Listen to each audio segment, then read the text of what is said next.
है कि मैम बोलती है कि प्रधान जी से भी बात करती है कि ऐसे तो अगर भाई स्पिरिट के बारे में किसी को पता चला तो फिर तो स्टूडेंट जो हैं मेरे सब चले जाएंगे।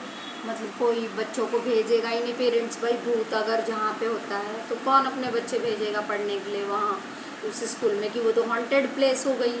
तो मेरे को तो स्कूल बंद करना पड़ेगा। मैम थोड़ा परेशान होती है। फिर प्रधान जी कहते हैं कि कोई ना कोई रास्ता निकालते हैं भाई इस भूत को निकालने के लिए इस घर से, कि भूत यहाँ से ये आत्मा चली जाए, इसकी कोई मुक्ति कराई जाए, कुछ भी उपाय कराया जाए।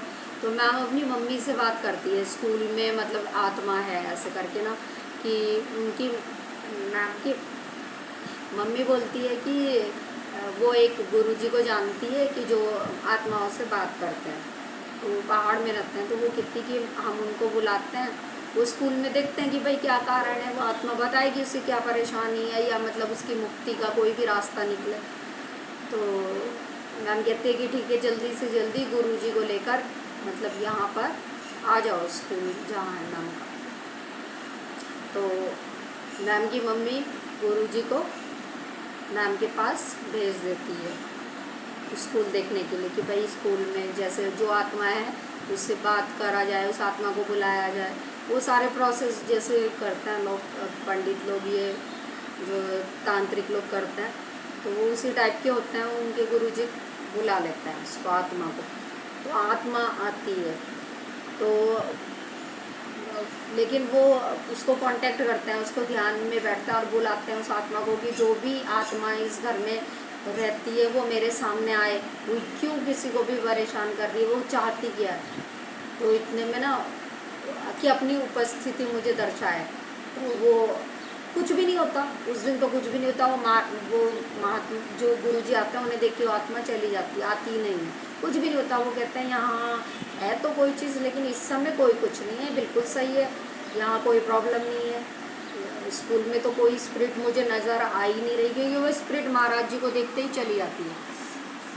लेकिन मैम बोलती है कि उनके साथ ऐसा ऐसा हुआ है कि भाई इस तरह से उनकी चेयर को ऊपर तक उठाया गया, और गांव के कुछ लोग बोलते हैं उन्होंने भी ऐसा कुछ महसूस करा कि यहाँ पर कोई रहता है, और बर्तन बर्तन खड़कने की आवाज़ आती है, घर में ऐसा लगता है कि कोई सो रहा है या बोल रहा है, लाइट जलती है बंद होती है, ऐसा सब कुछ पड़ोसियों ने भी देखा होता है। तो ये सारी बातें सब लोग महाराज जी को बताते हैं कि कुछ गड़बड़ तो है यहाँ पे, लेकिन सामने से कोई भी दिखाई नहीं दिया, इतना तो है कि कुछ है लेकिन सामने नहीं आता वो। तो महाराज कहते हैं अगर ऐसी बात है तो चलो मैं आज की रात यहाँ रुकता हूँ। रात में कहते हैं स्पिरिट ज़रूर आते हैं, सामने आ जाते हैं, वो दिन में नहीं आ रही है, कि रात को मैं उसको बुलाता हूँ, कुछ अनुष्ठान करता हूँ ऐसा जिसमें आत्मा आ जाए और मैं उससे बात करूँ। लेकिन शर्त यही है कि मैं जब तक अपना कीलन करता हूँ, जाप करता हूँ, तब तक कोई मुझे डिस्टर्ब ना करे। यहाँ पे मेरे अलावा कोई नहीं रहेगा।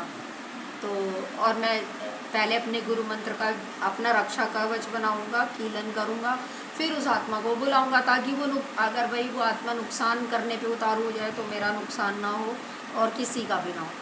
कि इसलिए इस स्कूल में कोई नहीं रहना चाहिए, सबको यहाँ से आप ले जाओ। मैम सबको वहाँ से ले जा लेती है, कोई भी नहीं होता। रात में महाराज जी अकेले होते हैं वहाँ पर।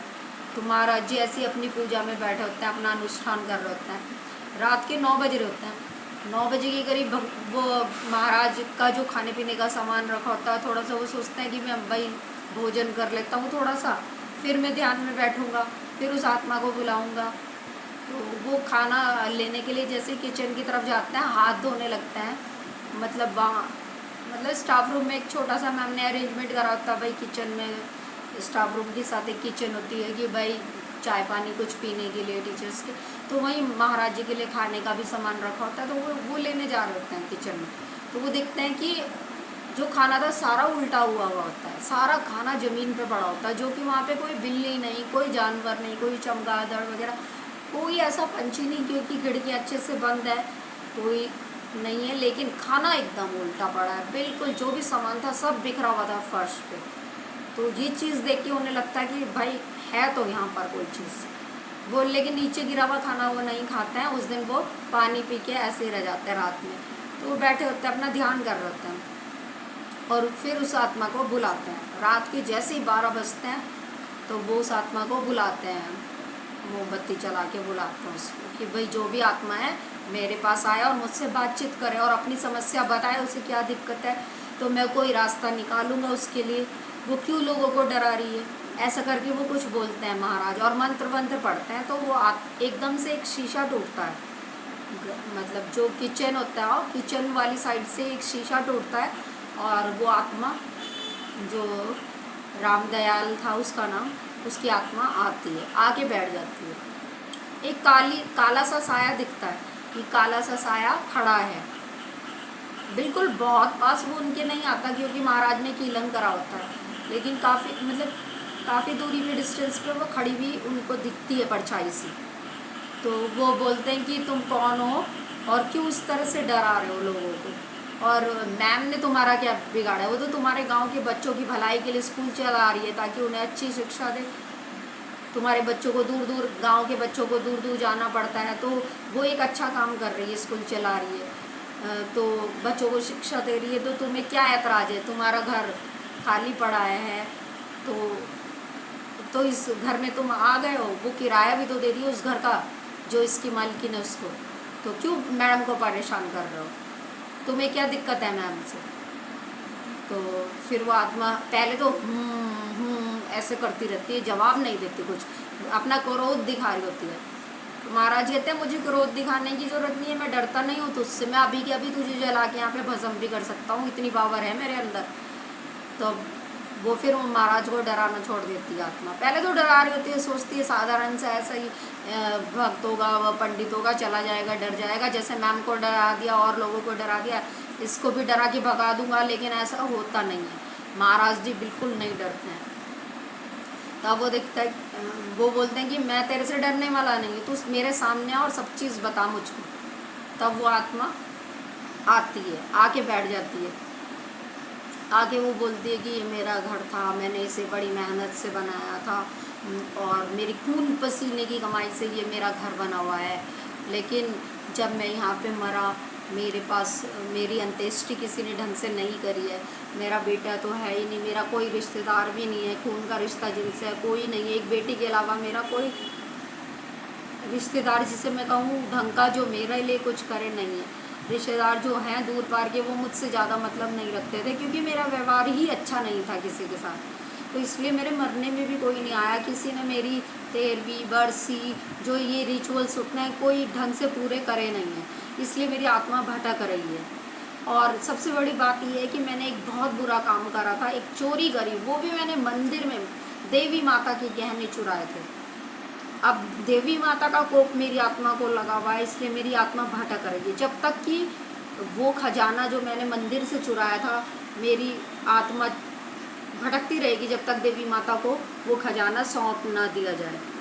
कि टीले का एक मंदिर है जहाँ से मैंने माता के कुछ गहने चुराए थे मूर्ति पे से, तो मैं बस यही चाहता हूँ कि माता के गहने माता को दे दिए जाएँ, तो माता के आशीर्वाद से मेरी मुक्ति हो जाएगी, और मेरी जो है मेरी आत्मा की शांति के लिए एक यज्ञ और जप वहाँ के मंदिर वाले जो कराएंगे, तो मैं मुक्त हो जाऊँगा कि माता ने मुझे ऐसा एहसास कराया मेरी आत्मा। तो इतना क्या है कि वो आत्मा चली जाती है। फिर अगले दिन सुबह को मैम और गांव के कुछ लोग, प्रधान जी, ये सब लोग पहुंचते हैं वहाँ पर, जाके महाराज जी से मिलते हैं। महाराज जी क्या हुआ, उस आत्मा से बातचीत हुई?